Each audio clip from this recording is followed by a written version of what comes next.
It's been a year of conflict, a new Cold War, and a virus that changed everything. Here are the 10 biggest China stories of 2020.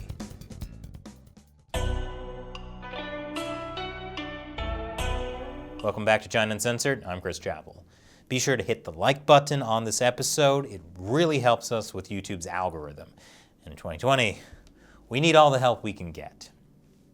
All right, everyone, we've almost made it. We're so close. Just one more day of 2020 to go. And you know what that means? One last chance to win/lose 2020 disaster bingo. Come on, alien invasion. It's not too late. But while this year didn't have a Bigfoot attack or a Smallfoot attack, there was a Bigfoot amount of China news. Look, it's been a long year. I'm tired. So let's get right to the biggest China stories of 2020, starting with number 10. China punishes Australia. This year, the Chinese Communist Party put Australia on its naughty list. Yes, they actually made a list of 14 reasons why they're mad at Australia. I assume number 1 was Vegemite. And for getting on the naughty list, Australia got lots of coal in their stocking. That is 7 to 10 million tons of Australian coal that Chinese authorities are not allowing into the country. And it's not just coal. The Chinese Communist Party is using trade to punish Australia. It's effectively banned imports of Australian barley, wine, beef, cotton, timber, and even rock lobsters. But in a sense, they're also punishing themselves. Like by banning Australian coal when China is suffering the worst power blackouts in a decade because of a coal shortage. But that's a small price to pay to get Australia to surrender. Because if Australia doesn't surrender, other countries might get the idea that, hey, we could stand up to the Chinese Communist Party too. And that would be awful for the Chinese Communist Party. And that brings us to number 9. The Chinese Communist Party's subversion gets exposed. The Chinese Communist Party loves to subvert other countries, including Western democracies. It's been happening for decades, but in 2020, it's getting a lot harder to pretend we're not seeing the problem. The Chinese Communist Party uses unrestricted warfare to subvert every element of society, from pop culture to business to politics. And that's clear when you see how Disney's Mulan filmed scenes in Xinjiang, known for its breathtaking desert landscapes and awe-inspiring concentration camps. Disney also thanked 4 Chinese propaganda departments and a public security bureau that's responsible for persecuting Uyghur Muslims in China. You can also see the Communist Party's unrestricted warfare in how TikTok, a Chinese-owned company, sends American user data to China, or when Zoom, a US company, worked with the Chinese government to surveil and censor video calls. And when it comes to politics, no politician is too small for the Chinese Communist Party to subvert. As you saw when alleged Chinese spy Fang targeted city council members and mayors, including Eric Swalwell, who's now a US congressman. And family members of powerful politicians are also a huge target, like Hunter Biden's numerous business deals, including with Chinese state-owned companies. Those business deals are now being investigated by the FBI. I'm sure everything is fine and totally above board. Speaking of totally above board business dealings with China, nobody does it better than Wall Street. More on that after the break. Welcome back. Top 10 China stories, number 8. Wall Street doubles down. Back in January, the US and China signed a Phase 1 trade deal. It was a deal that Wall Street had urgently lobbied for. But it's not working out as well as they had hoped. And now as the US-China relationship continues to get worse, you know what that means. It's a great time to invest in China. at least according to U.S. companies like BlackRock, Goldman Sachs, and J.P. Morgan Chase. Sure, China is run by an authoritarian regime that subverts American democracy while persecuting its own people. But have you seen their high-speed trains? Now is especially a great time to invest in China's bond market. You wouldn't want to miss out. After all, if we stopped giving the Chinese Communist Party money, how would they fund all their unrestricted warfare against us? And if there's one country that's all too familiar with the party's unrestricted warfare, it's Taiwan. Which brings us to number 7. China threatens Taiwan. Back in January, we traveled to Taiwan to cover their presidential election. The Chinese Communist Party ran a massive disinformation campaign. But despite that, President Tsai Ing-wen of the Democratic Progressive Party won another term. Tsai and her party stood firm on Taiwan's sovereignty and stood up to the Chinese Communist Party. And in response, the Communist Party has been escalating its military threats to Taiwan. The PLA has launched a form of gray zone warfare. It stops short of an actual shooting war, but the aim is to subdue the foe through exhaustion. Exhaustion seems to be the theme of 2020. Since mid-September, Chinese warplanes have flown more than 100 missions around Taiwan's airspace. The PLA can't launch a full-scale invasion of Taiwan yet, but they're still basically attacking Taiwan's military by forcing them to respond each time. The good news is that Taiwan is getting more international support. The U.S. is selling billions of dollars of weapons to Taiwan, and the Trump administration sent Health and Human Services Secretary Alex Azar to Taiwan. He's the highest-ranking U.S. official to go to Taiwan in decades. It was great for diplomacy, but bad for him, because he'll never be as popular in the U.S. as he was in Taiwan. And now, number 6. Massive floods. Over the summer, China experienced months of record-breaking flooding. The flooding led to a lot of concern about the Three Gorges Dam, especially since the dam had to release floodwaters several times. But don't worry, Chinese authorities say the Three Gorges Dam is deformed, but safe. I feel so much better now. The flooding could lead to more long-term problems as well, like rising food prices and a possible food shortage. But again, don't worry. The Communist Party knows how to deal with any internal unrest. Which brings us to number 5. The party is still persecuting people. Yes, in 2020, the Chinese Communist Party is still persecuting the Uyghurs, and the Falun Gong, and the Tibetans, and the Mongolians, and the Christians, and the Jews, and the human rights lawyers, and the... Okay, let's just go with everyone. They're still persecuting pretty much everyone. Speaking of Communist Party persecution, Hong Kong. More on that after a short break. Welcome back to the top 10 China stories of 2020.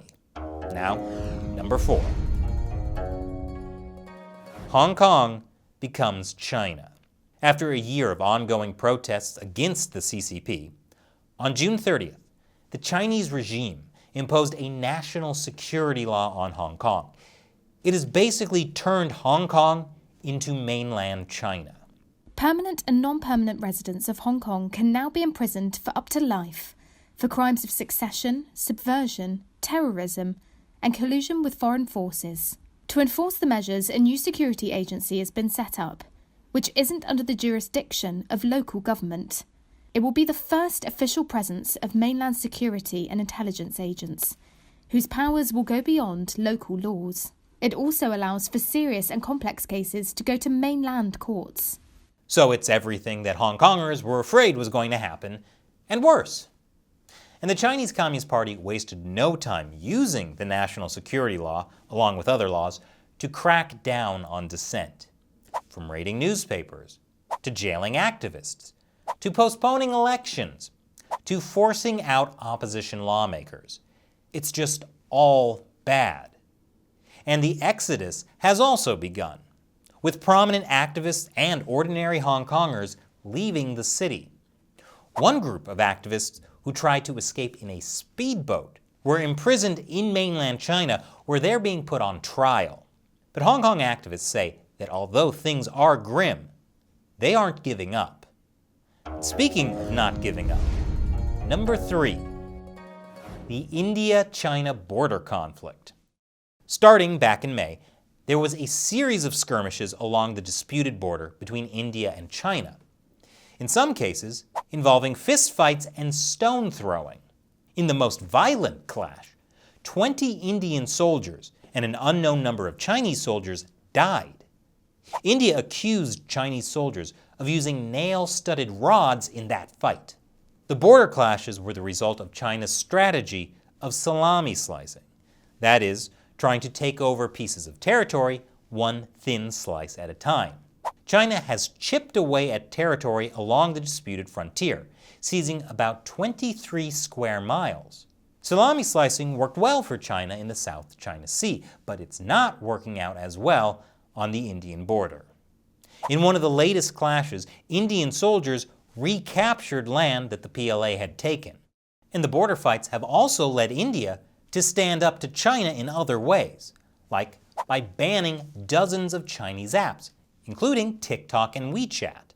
Plus, India has become one of the driving forces behind the Quad. That's the group set up to counter China. It includes India, Japan, Australia, and the US. And that brings us to number 2.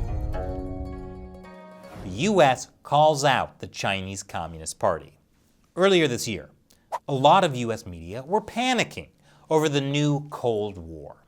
What most of them didn't point out is that the new Cold War actually started in Beijing. It's the result of decades of the Communist Party's unrestricted warfare against the US, and now the US government is doing something about it. Back in May, the Trump administration released a strategic approach to the People's Republic of China. In it, they clearly spell out the Chinese Communist Party's ideological struggle against the United States. They also lay out how the party's actions threaten America's economy, security, and values. And they say the US government is taking a new approach. When quiet diplomacy proves futile, the United States will increase public pressure on the PRC government and take action to protect United States interests by leveraging proportional costs when necessary. And the Trump administration has followed through, bigly. Administration officials started directly calling out the Chinese Communist Party. Let's start by changing how our people and our partners perceive the Chinese Communist Party. We have to tell the truth.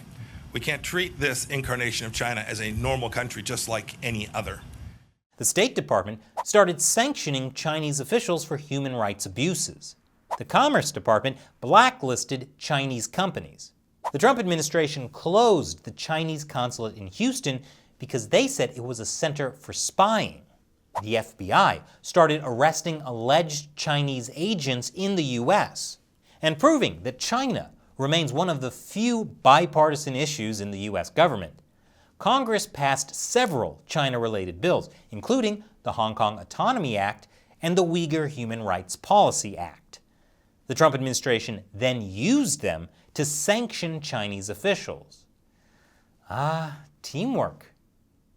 There's a lot more that the US government has done this year to call out the Chinese Communist Party. Too much for me to mention it all here. So, let's move on to the number 1 China story of 2020, right after this final commercial break. Welcome back.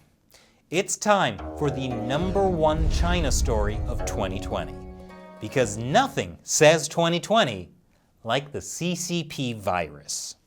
Back in January of 2020, we ran our first episode about the coronavirus. It was so long ago, we hadn't even started calling it the CCP virus yet. A new virus is spreading in China. Are Chinese authorities covering it up? And do you need to be worried? It turns out the answer was yes, yes, and yes. What a different year this might have been if the Communist Party hadn't responded to the coronavirus with a massive initial cover-up, or if the World Health Organization had stood up to China and gotten the data faster. I guess we'll have to wait for the alternate reality sci-fi movie that depicts 2020 as a year when we could do amazing things like eat at restaurants and hug people. But the Chinese Communist Party's initial harsh lockdown had a huge effect on how the rest of the world's governments treated the coronavirus as well. Would so many other countries have locked down so severely if China hadn't done it first? Even the WHO now says lockdowns should not be the primary way to deal with the CCP virus. The story of the CCP virus is basically the story of the CCP. How the CCP hid the truth and punished those who revealed it. How the CCP tried to influence other countries with masked diplomacy, which then backfired. And most of all, how the CCP controls the narrative.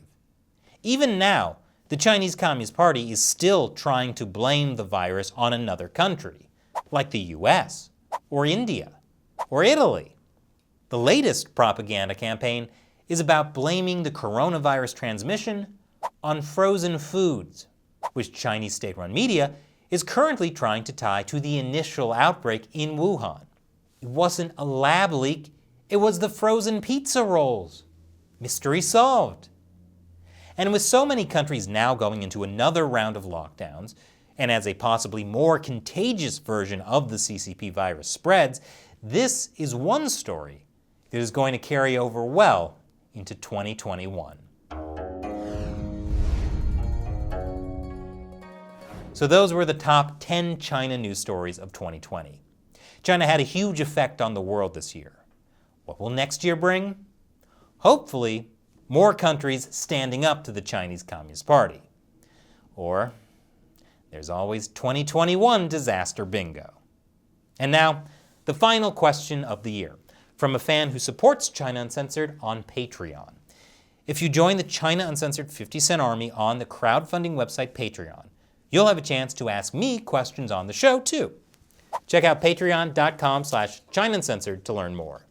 Steve Gonzalez asks, "Hi Chris, have you considered doing an episode on China's relationship with Mexico? My understanding is China provides the chemicals for cartels in Mexico." Great question, Steve. 2 years ago, I did an America Uncovered episode about China's drug war against the US. I talked a little bit about how China supplies Mexican cartels with ingredients to make meth, and has been a source of some of Mexico's illegal firearms as well. But I haven't looked into Mexico's wider relationship with China. That could be a pretty interesting episode. Thanks for the suggestion, Steve.